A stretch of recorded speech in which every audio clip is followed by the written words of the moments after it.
Okay, first question क्या बोलता है? He was the minister of home, information and broadcasting in the interim government. He was the leader of Bardoli peasant Satyagraha. Later he became deputy prime minister of India. He was, तो कौन है ये? तो जो Bardoli peasant सत्याग्रह था इसके लीडर कौन थे? वल्लभ भाई पटेल. तो आंसर क्या हो जाएगा अपने पास? आंसर हो जाएगा D.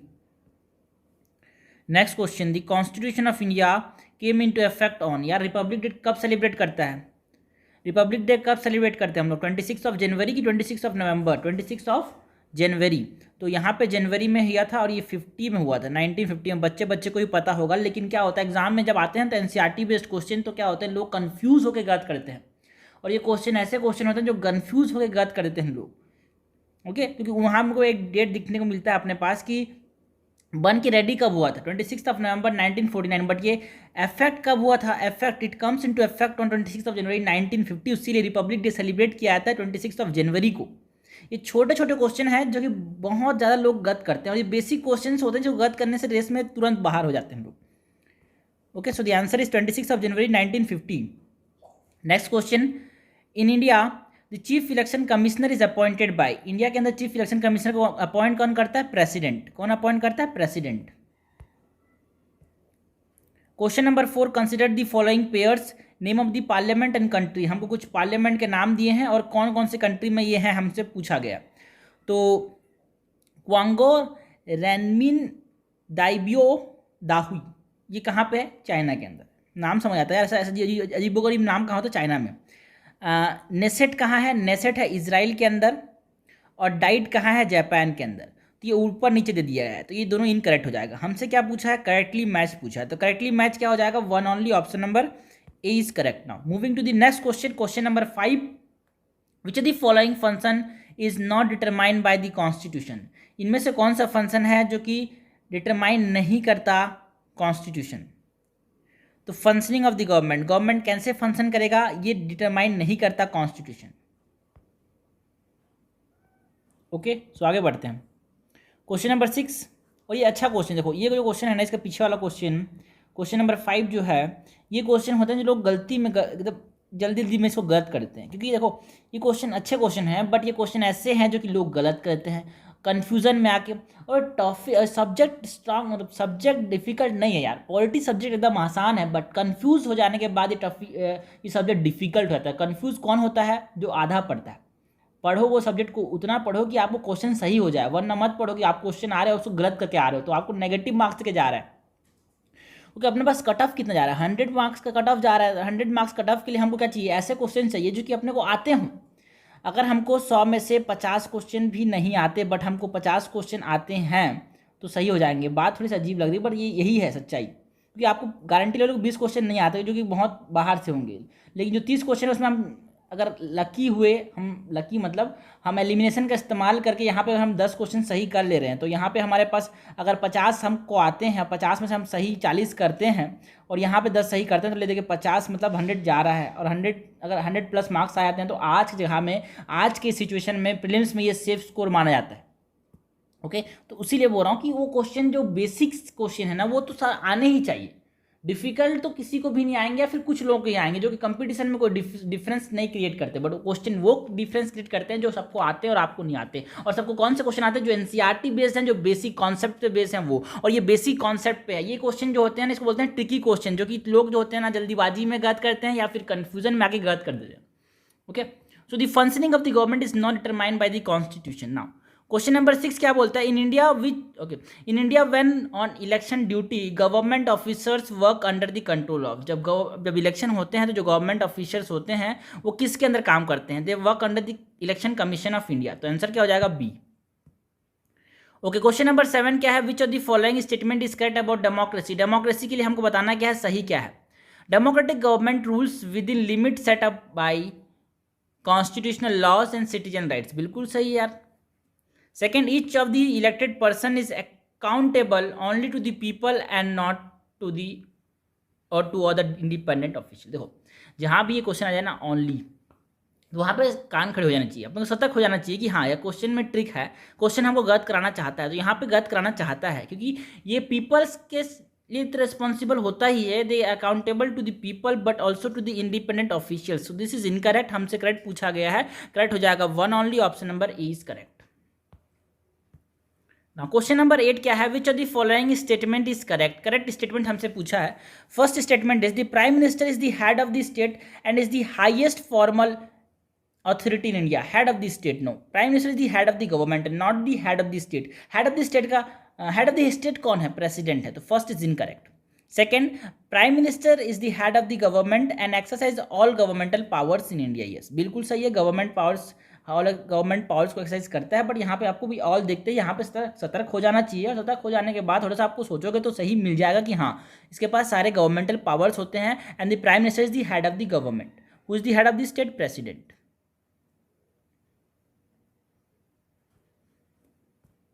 So the answer is B, that is 2 only. Question number 9, he was the president of the Constituent Assembly. He became thrice the president of Congress. Later he became the president of India. He was. तो आपको यहाँ पे पता होना चाहिए कि Constituent Assembly का president कौन था, आपको ये पता होना चाहिए, तो यहाँ पे Rajendra Prasad was the president, ठीक है, तो आंसर हो जाएगा A. The Indira Sahani and other versus union of India case was related to, बच्चे को पता है इंदिरा साहनी केस जो था वो किसके लिए था, रिजर्वेशन के लिए, reservation of OBCs. The Model Code of Conduct is a set of guidelines issued by the Election Commission of India for the conduct of political parties and candidates during election. According to this, no party or candidate can. तो हमसे पूछा गया है model code of conduct के बारे में, तो इसके बारे में पूछा गया है हमसे, नो पार्टी और no candidate can use any place of worship for election propaganda, बिल्कुल सही है, कोई मंदिर कोई मस्जिद में जाके आप प्रोपागेंडा नहीं कर सकते कि हाँ मुझे वोट दो मुझे वोट दो, सो first is correct. Second, use government vehicles aircraft and official for election, बिल्कुल सही, इसी के लिए थे, तो हमने पास जो इंदिरा गांधी था उनको सस्पेंड किया गया था, उनका इलेक्शन कैंडिडेचर हटा दिया गया था, ये कारण इसी था क्योंकि उन्हें ऑफिशियल पर्सन को इस्तेमाल किया था इलेक्शन कैंपेन के लिए, ठीक है, so second is also correct. Third, once election are announce minister shall not lay the foundation stones of any project, बिल्कुल सही, जब इलेक्शन डेट्स आ गए हैं उसके बाद एमसीसी लग जाएगा, जब एमसीसी लग गया, मॉडल कोड ऑफ कंडक्ट लग गया, उसके बाद कोई भी प्रोजेक्ट आप लॉन्च नहीं कर सकते, मिनिस्टर उस दिन से खत्म हो गया, तो थर्ड इज ऑल्सो करेक्ट। हमसे करेक्ट पूछा है क्या, करेक्ट हो जाएगा तीनों, that is 1 2 3। Which of the following can be considered as the argument against democracy? तो क्वेश्चन नंबर 12 की बात कर रहे हैं, आर्गुमेंट अगेंस्ट डेमोक्रेसी, हमको बात किसी करनी है, argument against democracy. Instability as leader keep changing in the democracy, बिल्कुल सही है कि डेमोक्रेसी के हमको नुकसान बताने हैं, यार डेमोक्रेसी लोकतंत्र का नुकसान क्या है कि भाई यहाँ पे इनस्टेबिलिटी होती है, बार बार लोग चेंज होते हैं, okay, so first is correct. Second, democracy is all about political competition and power play, बिल्कुल सही है, पॉलिटिकल कंपटीशन के बारे में ही है। It is not based on electoral competition, यार इलेक्ट्रल कंपटीशन पे ही बेस्ड है, इसीलिए तो दिक्कत है, तो दिस आर्गुमेंट इज अगेंस्ट, तो यहाँ पे नॉट बोल रहा है ना, ये नॉट इसीलिए गलत हो जाएगा, यहाँ पे करेक्ट हमसे पूछा है, करेक्ट हो जाएगा यहाँ पे 1 and 2 only, option number A is correct. ये क्वेश्चन अच्छे होते हैं, देखो ये जो क्वेश्चन थे इसके पहले वाला, ये वाला जो क्वेश्चन है ना, यहाँ पे इसको मार्क कर दो, ये अच्छे क्वेश्चन है यार, ऐसे क्वेश्चन जो गलती करवा सकते हैं, इसीलिए इस क्वेश्चन को बार बार देखने की जरूरत होती है। हमसे क्वेश्चन नंबर 13 पूछा है, consider the following pairs, question number 13, consider the following pairs, कुछ स्लोगन्स दिए हैं और उसको किसने बोला था ये हमको बताना है। तो क्वेश्चन नंबर 5 की तरफ वापस चलता हूँ। क्वेश्चन नंबर 5 जो था, यहाँ पे क्वेश्चन नंबर 5 में क्या था, विच of the following function is not determined by the constitution, तो यहाँ पे not determined by the constitution, तो कॉन्स्टिट्यूशन जो है वो क्या डिटरमाइन करते हैं, determine the rights of the citizen, it determines the power of the government and how the government should function, ठीक है, तो मैंने यहाँ पे जो टिक करवा दिया था कि फंक्शनिंग ऑफ द गवर्नमेंट को कौन डिटरमाइन करता है, कॉन्स्टिट्यूशन, ये गलत है, बिकॉज ये सारे काम किसके हैं, कॉन्स्टिट्यूशन के हैं, इसीलिए इसको हम लोग क्या किए थे, मार्क किए थे। उसके बाद जो है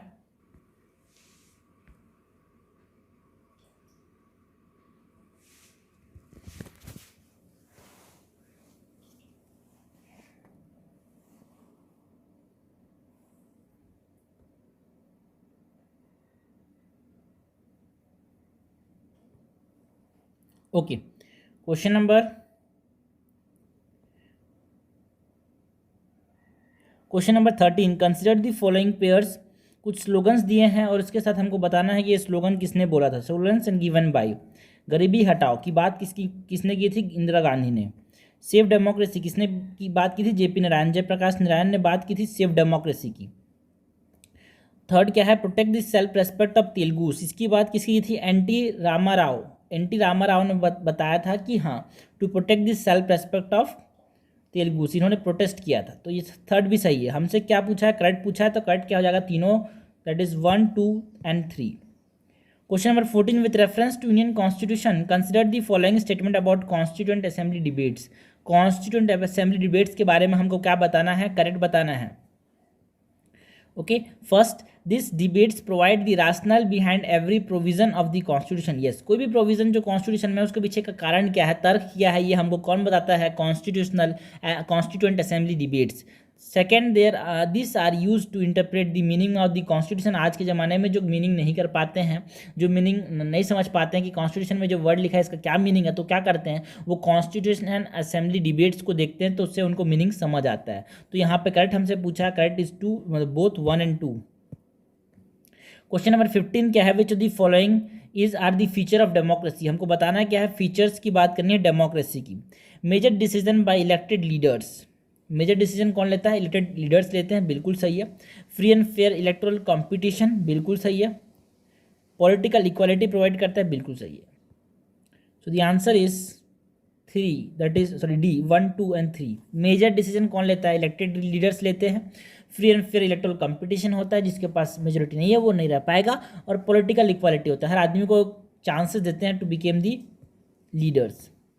क्वेश्चन नंबर 16 क्या है, with reference to the prime minister and president of India consider the following statement. हमको क्या पूछा है, प्रेसिडेंट और प्राइम मिनिस्टर के बारे में हमको बताया है सही statement. All international treaties and agreements are made in the name of president, बिल्कुल सही है। Second, the Prime Minister is the Supreme Commander of the Defence Forces in India. No, not the Prime Minister. The President is the Supreme Commander of the Defence Forces. So second is incorrect. हमसे क्या पूछा है, correct? Correct is 1 only. Option number E is correct. Question number 17 की बात करते हैं, which of the following can be considered as the minimum condition of a democratic election। कम से कम condition पूछा है ना, कम से कम क्या का कंडीशन पूछा है, कम से कम शर्त ये है कि कोई भी इलेक्शन को डेमोक्रेटिक कब बोलेंगे, ये हमसे पूछा गया। First, everyone should have 1 vote and every vote should have equal value, तभी क्या बोलेंगे, उसको डेमोक्रेटिक इलेक्शन बोलेंगे। Election must be held regularly after 5 years। Yes, बिल्कुल सही है। कम से कम कंडीशन ये है कि हाँ, कम हर 5 साल में होना चाहिए, मस्ट बोला है, हर 5 साल में इलेक्शन होना ही चाहिए। और एवरी इक्वल, मतलब 1 vote 1 person 1 vote का कॉन्सेप्ट होना चाहिए, ठीक है। Whether it will be a rich person और अ पुअर पर्सन, हर आदमी का इक्वल वेट होना चाहिए। ये क्या है, minimum condition for a democratic election. तो दोनों सही है। हमसे क्या पूछा है, करेक्ट पूछा है, करेक्ट हो जाएगा both 1 and 2 only. Option number C, that is both 1 and 2 only is correct. Now question number 18 क्या है, which of the following statement is are correct about the national human right commission. हमको बात किसी करनी है national human right commission की, और national human right commission के बारे में कुछ सही स्टेटमेंट बताने हैं।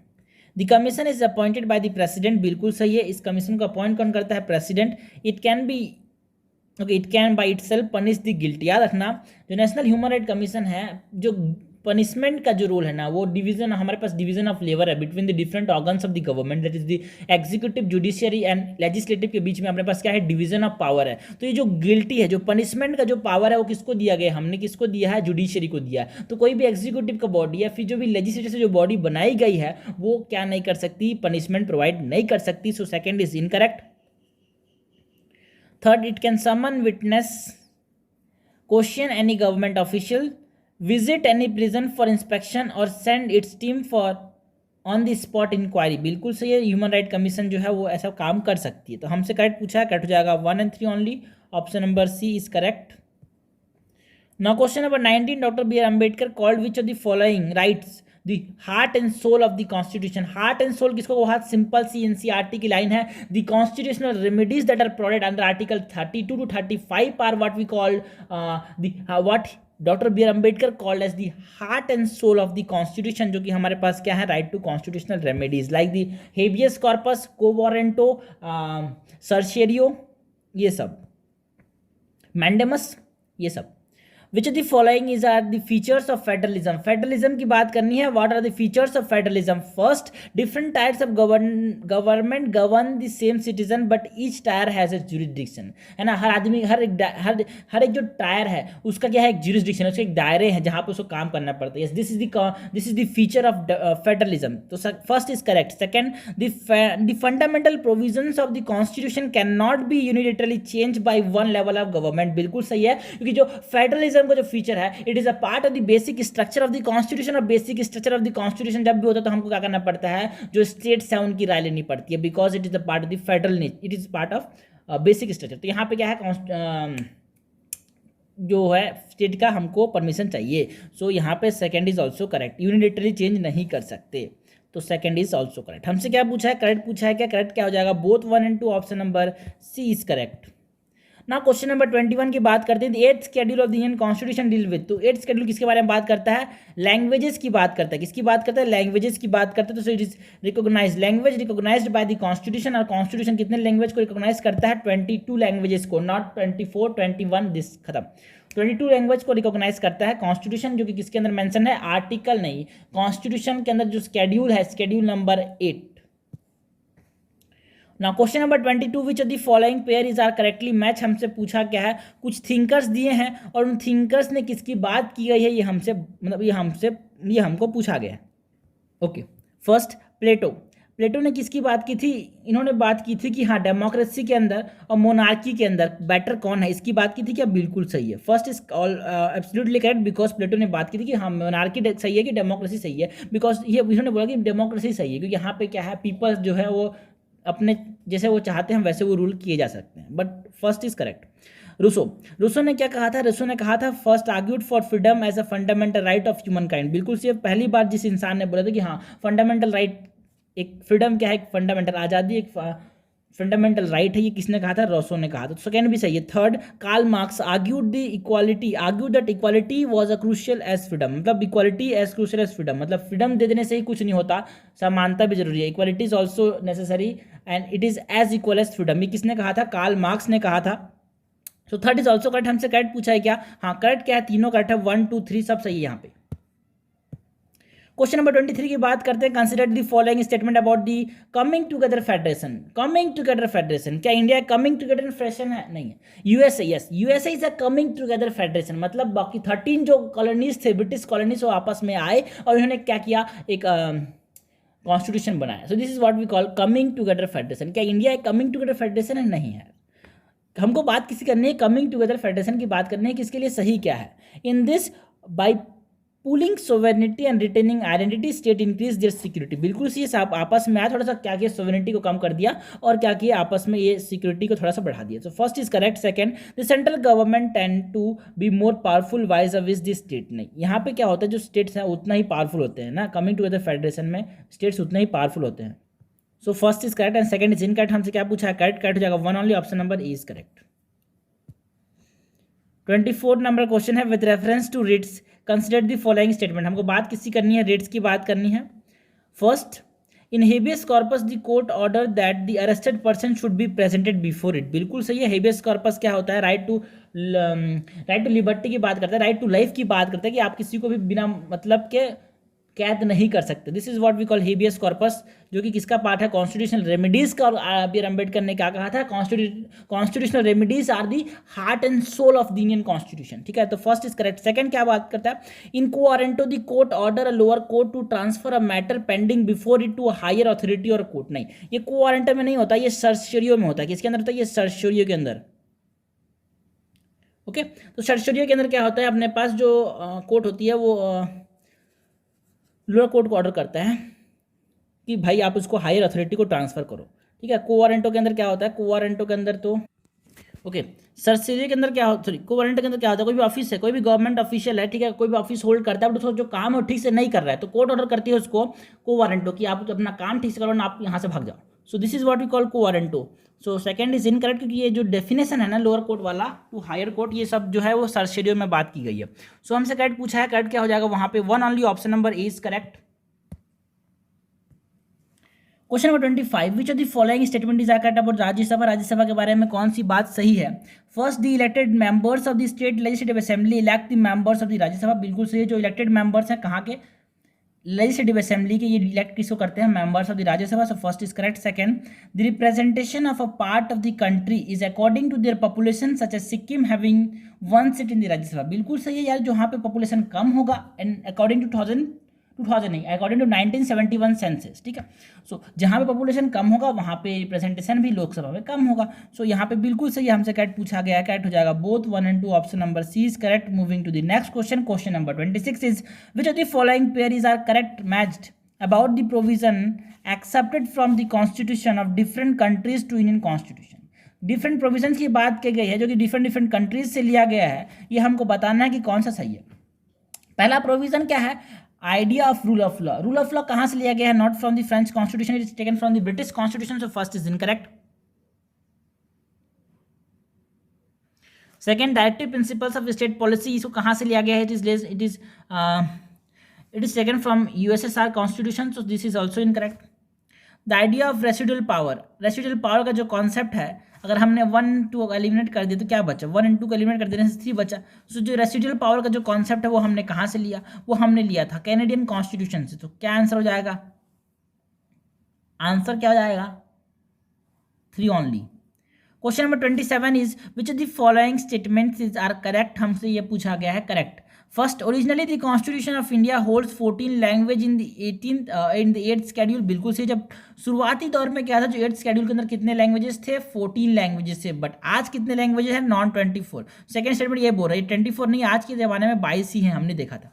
Second, currently there are 24 languages, the last amendment being done by the 92nd amendment, no, जो अभी के समय में कितने अपने पास लैंग्वेज हैं इन the 8th schedule, it is 22 and not 24। So second is incorrect, हमसे पूछा क्या गया है, करेक्ट। करेक्ट क्या हो जाएगा, 1 only, option number A is correct. Now moving to the next question. Next question क्या है, question number 28, which of the following statement is not correct. क्या पूछा है हमसे, क्वेश्चन ने पूछा है, गलत बताना है। Not correct about the Indian federation. The Constitution of India provides a division of power, a written constitution, and the supremacy of constitution. ये क्या है, ये सब क्या बता रहे हैं, they are showing the federal nature of the constitution. कुछ कैरेक्टरिस्टिक है फेडरल, कुछ कैरेक्टरिस्टिक है यूनिटरी। तो इसीलिए हमने बोला, हमने नहीं, किसी महान आदमी ने बोला कि Indian constitution is a quasi federal और federation with a unitary tilt. Okay, so first is correct because यहाँ पे फेडरेशन का एक फीचर होता है कि यहाँ पे फीचर में रिटन कॉन्स्टिट्यूशन होता है, डिवीजन ऑफ पावर होता है, सुप्रीमेसी ऑफ द कॉन्स्टिट्यूशन होता है।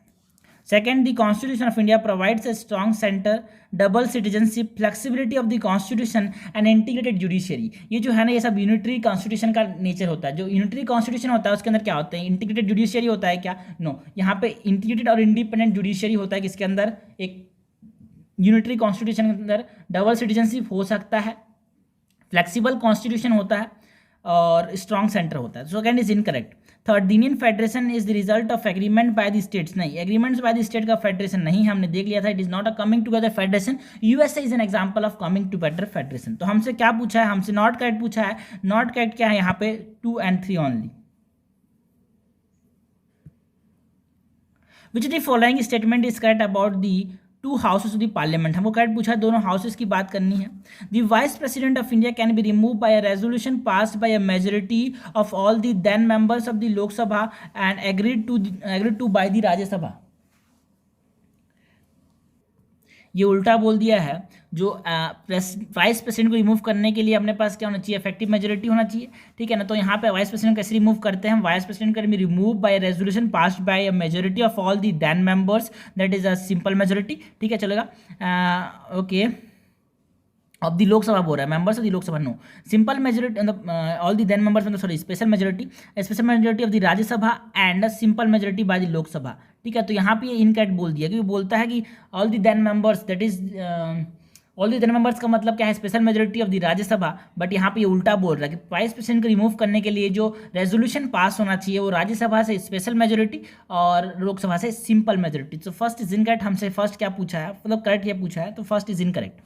Second, the Rajya Sabha does not have vote, does not vote on grant demand for grant of various ministries and it is a matter exclusive reserved for the लोक सभा। बिल्कुल सही, जो demand for grants होते हैं different ministries को, कौन सी ministries को कितना फंड एलोकेट करना है, क्या इसमें राज्यसभा वोट कर सकता है? नहीं कर सकता। इसको पावर है क्या? नहीं है। कौन लोग वोट करते हैं? सिर्फ और सिर्फ Lok Sabha. Third, a resolution for the discontinuance of the national emergency can be passed only by the Lok Sabha and not by the Rajya Sabha। ये सही है, बिल्कुल से। जो डिसकंटिन्यूशन के लिए हम लोग को नेशनल इमरजेंसी को रोकना है तो कौन पास कर सकता है यहाँ पे रेजोल्यूशन? ओनली लोकसभा। राज्यसभा के पावर नहीं है। तो करेक्ट हमसे पूछा है, करेक्ट हो जाएगा 2 and 3 only. Option number C is correct. आगे बढ़ते हैं। Question number 30, which one of the following statement is correct about the procedure for amendment of the constitution. Indian amendment की बात करनी है, कॉन्स्टिट्यूशन को कैसे अमेंड करते हैं, इसके लिए प्रोसीजर जो है उसमें अपने को बताना है क्या है, सही क्या है। The bill for the amendment of the constitution can be introduce even bye a private member. बिल्कुल से जो प्राइवेट मेंबर है जो कि मिनिस्टर नहीं है वो इंट्रोड्यूस कर सकता है क्या बिल? यस।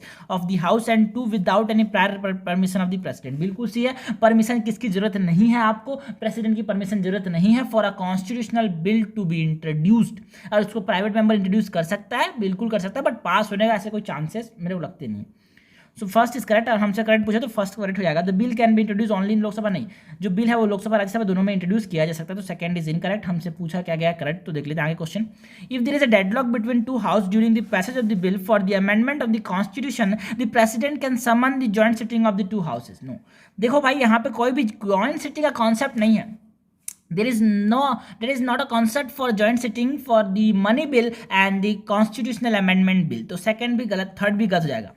फोर्थ क्या बोलता है? Fourth option says that the president can withhold his assent to the bill और return the bill for the reconsideration by the president. नहीं, जो कॉन्स्टिट्यूशनल अमेंडमेंट बिल है उसमें पावर जो है ही नहीं किसके पास? प्रेसिडेंट के पास। तो उसको सिर्फ सिर्फ थप्पा लगाना है, रबर स्टैम्प, इसलिए बोलते हैं president is just mayor rubber stamp. तो यहाँ पे क्या है, अगर यहाँ पे कोई भी लोकसभा से पास हो गया, राज्यसभा से पास हो गया, तो जो अपने पास प्रेसिडेंट है उसको सिर्फ सिर्फ क्या करना पड़ेगा? थप्पा लगाना पड़ेगा। वो नहीं बोल सकता कि यार इसमें चेक करो, है ना, कि देखो फिर से पास देखो, ऐसे कुछ नहीं बोल सकता। तो उसको सीधा सीधा पास करना पड़ेगा, एसेंट देना ही पड़ेगा। ओके, सो ये हो जाएगा अपने पास आंसर इज ये हो जाएगा A number. Question number 31, the union of India consist of which of the following. यार देखो, यूनियन ऑफ इंडिया, यूनियन के अंदर सिर्फ और सिर्फ स्टेट्स आते हैं, बिकॉज टेरिटरी ऑफ इंडिया पूछते तो उसके अंदर स्टेट्स भी आते हैं, यूनियन टेरिटरीज भी आती है और एक्वायर्ड टेरिटरीज भी आती है। नाम से ही समझ आ रहा है, टेरिटरीज के अंदर टेरिटरीज आएगी, जिसके पीछे भी टेरिटरीज आ जाएगी वो आ जाएगी। बट यहाँ पे हमसे पूछा क्या है? यूनियन। तो यूनियन के अंदर सिर्फ और सिर्फ स्टेट्स आते हैं। तो हमसे क्या पूछा है? Union of India consist of, तो ओनली दी स्टेट्स। तो the answer is 3, that is 1 only. Question number 32 क्या है? Consider the following statements with regard to basic structure doctrine. हमको बात किसी करनी है, बेसिक स्ट्रक्चर डॉक्ट्रिन की बात करनी है। Okay, it was laid down by the supreme court in the famous Golaknath case. No, ये कब लेके गए थे? In the famous Keshav Bharati case, not Golaknath case. तो यहाँ पे ये गलत हो जाएगा फर्स्ट वाला। Second, the supreme court has clearly defined the basic structure of the constitution. No, बोला है सुप्रीम कोर्ट ने, भाई देखो भाई हम बताते जाएंगे समय के साथ कि बेसिक स्ट्रक्चर के अंदर क्या चीज़ है। तो क्लियरली मेंशन क्या नहीं करता सुप्रीम कोर्ट की बेसिक स्ट्रक्चर कहते किसको हैं। हमसे कैट पूछा है, कैट क्या हो जाएगा? कोई सा भी नहीं, neither 1 nor 2 is correct. So the answer is D. आगे बढ़ते हैं। Question number 33, the third schedule of the Indian constitution does not define form of oaths and affirmation. ठीक है, जो सेकंड देखो, जो फर्स्ट शेड्यूल है उसके अंदर तो यूनियन एंड टेरिटरीज की मेंशन की गई है। सेकंड शेड्यूल के अंदर जो सैलरीज एंड अलाउंसेस की बात की गई है। उसके बाद थर्ड शेड्यूल के अंदर किसकी बात की गई है? ओथ्स एंड अफर्मेशंस की। और ओथ्स एंड अफर्मेशन किसकी बात की गई? क्या यूनियन मिनिस्टर्स की बात की गई कि हाँ कौन कौन से ओथ्स लेंगे वो? यस, ये बात की गई है। क्या जो कैंडिडेट जो इलेक्शन में खड़े हो रहे हैं स्टेट के, वो क्या उनके लिए भी ओथ की बात की गई है? बिल्कुल बात की गई है। क्या कंप्ट्रोलर एंड ऑडिटर जनरल जो CAG है उसके लिए कुछ ओथ की बात की गई है? बिल्कुल की गई है। बट जो गवर्नर ऑफ द स्टेट है उसके लिए कोई भी ओथ मेंशन नहीं है किसके अंदर, उसके लिए कोई भी ऐसा ओथ के बारे में बात नहीं की गई है किसके अंदर, थर्ड शेड्यूल के अंदर। तो second option that is governor of the state के लिए कोई भी बात नहीं की गई है थर्ड शेड्यूल के अंदर। तो आंसर हो जाएगा B. Question number 34, consider the following statements about 73rd constitutional amendment. 73rd constitutional amendment की बात करनी है जो कि 1992 में हुआ था, जिसने क्या इंट्रोड्यूस किया था? पंचायती राज इंस्टीट्यूशन। ठीक है, फर्स्ट क्या है? It has brought the Panchayati Raj institution under the purview of the justiciable part of the constitution. बिल्कुल सही है, क्या किया था? इस कॉन्स्टिट्यूशनल बॉडी बना दिया। Second, it transfer participative democracy into representative democracy. No, ये उल्टा हो गया भाई, उल्टा हो गया। मतलब जो रिप्रेजेंटेटिव डेमोक्रेसी था वो पार्टिसिपेटिव डेमोक्रेसी हो गया। मतलब democracy at the grass roots, जो पीपल्स हैं they can also participate in democracy, they can also participate in decision making. So second is correct, so second is incorrect because ये उल्टा है, उल्टा हुआ है। Third, the chairman of the panchayat at the village intermediate and the district level shall be elected directly by the people. नहीं, ये elected directly नहीं होते हैं, इनडायरेक्टली होते हैं। So second third is incorrect. हमसे करेक्ट पूछा, करेक्ट हो जाएगा one only.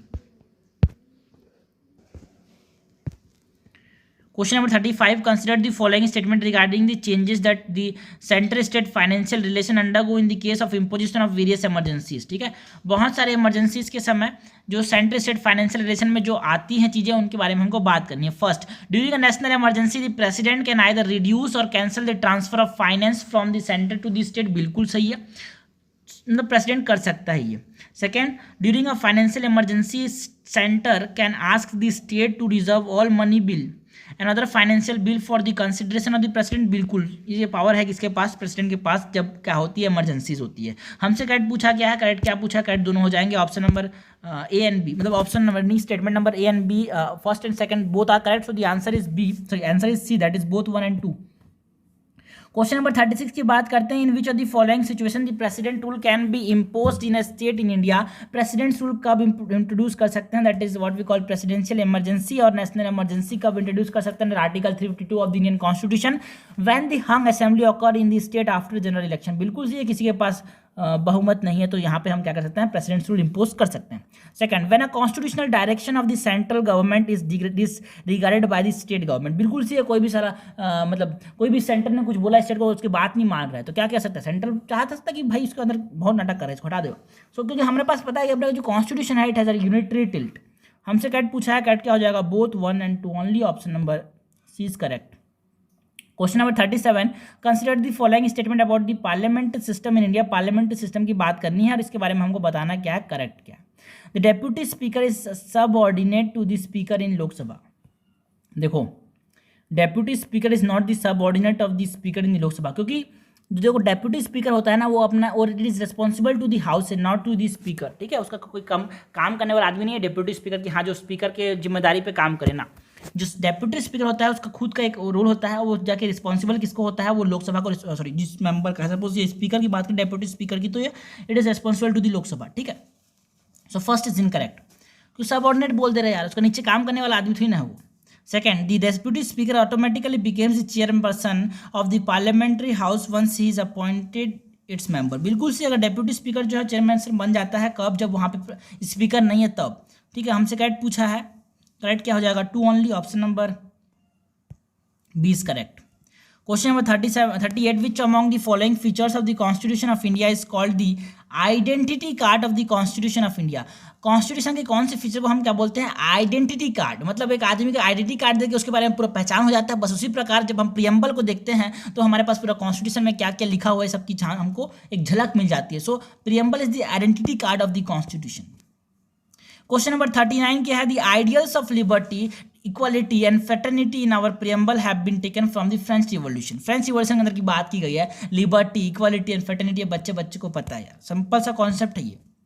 Consider the following features और consider the following rights, right to equality of opportunity in matters of public employment, cultural and educational rights, right to vote in election to the Lok Sabha and state legislative assembly.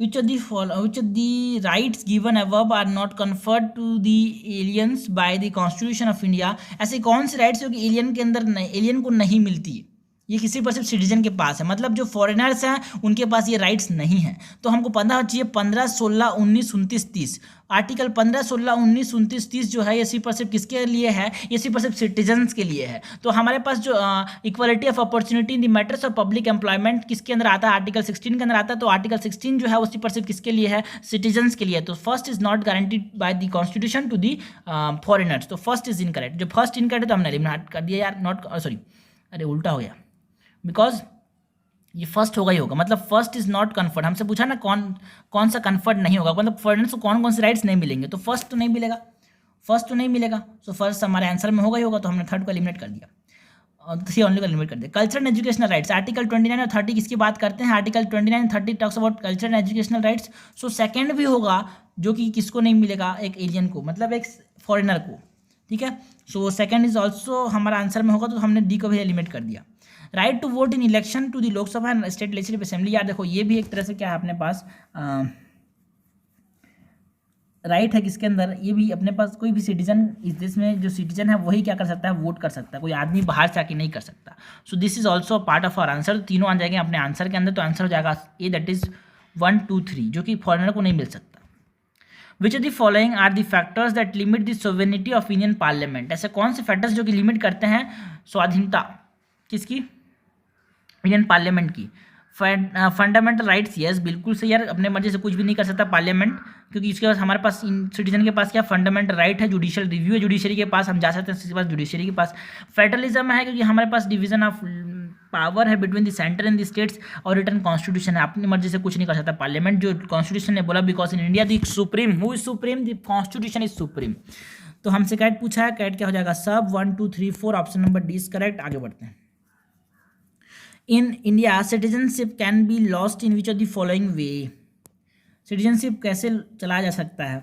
First, any citizen of India of full age and capacity, full age मतलब 18 से above, can make a declaration renouncing his Indian citizenship, बिल्कुल सही है।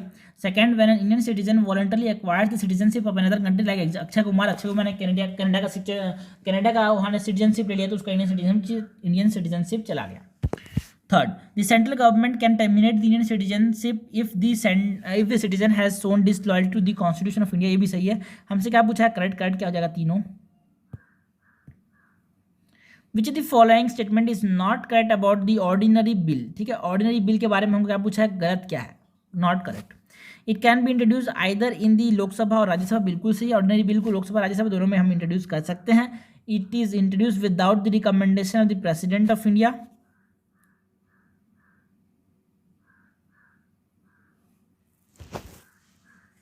It can क्या लिखे फिर से पढ़ते हैं? It is introduce without the recommendation of president, बिल्कुल सही है, बिना रिकमेंडेशन के भी आप इंट्रोड्यूस कर सकते हो। It can be detain by the Rajya Sabha for a maximum of 4 month, no, Rajya Sabha can detain the ordinary bill for a maximum of how much? For maximum of 6 month and 14 days, लेकिन हम 6 month चलते हैं यहाँ पे। तो third is incorrect and this is required answer, ठीक है। अब यहाँ पे ऑप्शन नंबर 4 भी पढ़ लेते हैं, बट ये आंसर क्या हो जाएगा? 3। Its defeat in the Lok Sabha में lead to the resignation of the government if it is introduce by a minister, बिल्कुल सही है। अगर यहाँ पे क्या है, इसको मिनिस्टर ने इंट्रोड्यूस किया और वो पास ही नहीं हुआ, ठीक है, तो रेजिग्नेशन देना पड़ सकता है गवर्नमेंट को, क्योंकि ये सिंपल सा मतलब ये है कि उसके पास मोहब्बत नहीं है और उसका जिसके पास बहुमत नहीं है वो सरकार कैसे चलाया गया, सिंपल सी बात, उसको रिजाइन करना पड़ जाएगा। तो आंसर क्या हो जाएगा? 3, दैट इज मैक्सिमम 6 मंथ के लिए इसको रोक सकता है राज्यसभा।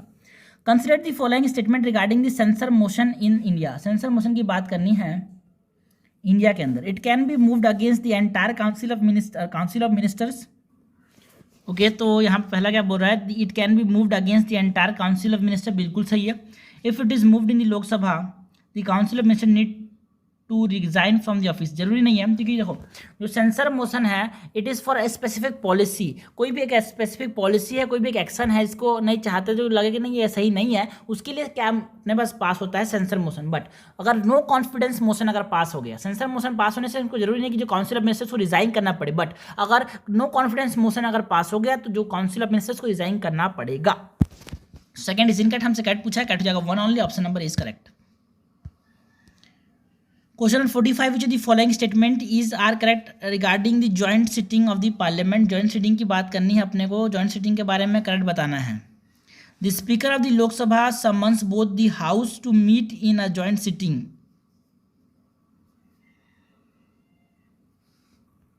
तो फर्स्ट इनकरेक्ट है because it is not the speaker जो कि समन करता है, it is the president who summons the joint sitting, so first is incorrect. Second, provision of joint sitting is applicable to ordinary bill and constitutional amendment bill, मैं 2 बार बोल चुका हूँ कि जो कॉन्स्टिट्यूशनल अमेंडमेंट बिल है और मनी बिल है वहाँ पे कोई भी प्रोविजन नहीं है जॉइंट सिटिंग का। तो हमसे पूछा क्या गया है? Correct is neither 1 nor 2, option number D is correct. 46 number question है, with reference to panchayat election consider the following statement panchayat election की बात करनी है, first the state legislature make provision may make provision with respect to all the matters related to the election of panchayat के state के पास ये power है, बिल्कुल है, बिकॉज जो 73rd कॉन्स्टिट्यूशनल अमेंडमेंट था उसने पावर किसको दे दिया, स्टेट को दे दिया। Second, no election to any panchayat is to be question except by an election petition presented to such authority and in such manner as provided by this governor of state. ये गलत है, क्योंकि 73rd constitutional amendment act ने ये बोला था कि ऐसे मतलब जो भी इलेक्शन है, कोई भी अगर कुछ होता है, ठीक है ना, तो इलेक्शन पिटिशन होगा कोई भी और किस तरह से होना चाहिए, जैसा स्टेट लेजिस्लेचर बोले, जैसा स्टेट लेजिस्लेचर बोले उस प्रकार से हमारे पास क्या होना चाहिए, अपने पास इलेक्शन पिटिशन फाइल होना चाहिए। तो यहाँ पे सेकंड इनकरेक्ट है। हमसे क्वेश्चन में क्या पूछा कि गलत क्या है, नॉट करेक्ट पूछा गया है, तो बार बार यहाँ पे लोग गलती कर देंगे, सही लगा देंगे, बट यहाँ पे नॉट करेक्ट पूछा है, तो not correct is option number B, that is 2 only.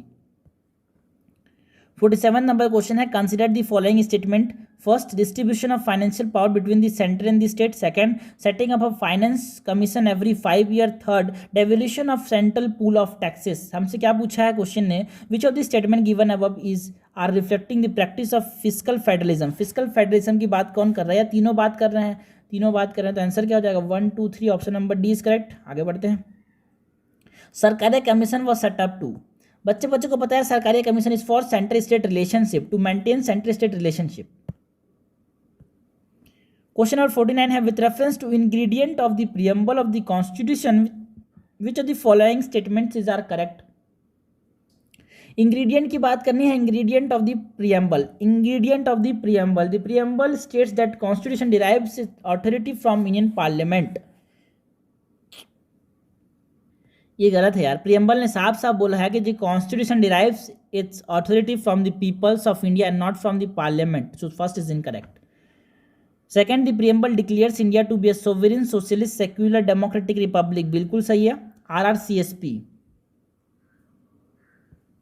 Third, it stipulate 26 November 1950 as the date of adaptation of the constitution. 2 बार ये क्वेश्चन आ चुका है, it is not 26 of November, it is of January 26 of 1950, जिसको हम celebrate करते हैं एज अ रिपब्लिक डे। तो थर्ड इज ऑल्सो इनकरेक्ट, हमसे करेक्ट पूछा है, करेक्ट हो जाएगा 2 only, option number E is correct. आगे बढ़ते हैं।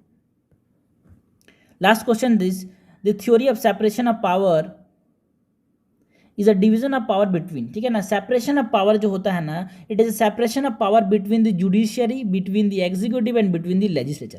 लोग बोलेंगे इतना सिंपल सा क्वेश्चन क्यों पूछा, बिकॉज ये सिंपल सा ही क्वेश्चन जो है वो टफ हो जाता है जब आप ऑप्शन को देखो। बहुत सारे लोग लगा देंगे इसमें टिक, सेंटर इन द स्टेट। यार सेपरेशन ऑफ पावर होता है, एक डिवीजन ऑफ पावर होता है। सेपरेशन ऑफ पावर किसके होता है, डिफरेंट ऑर्गन्स के लिए होते हैं। Separation of power is for different organs, but अगर डिवीजन ऑफ पावर होता है it is for centre in the state. So यहाँ पे हमको सेपरेशन ऑफ पावर पूछा है, तो यहाँ पे सेंटर इन द स्टेट मत लगाना, it is among the different organs of the government, that is the executive, judiciary and legislature। तो आंसर क्या हो जाएगा, आंसर हो जाएगा बी।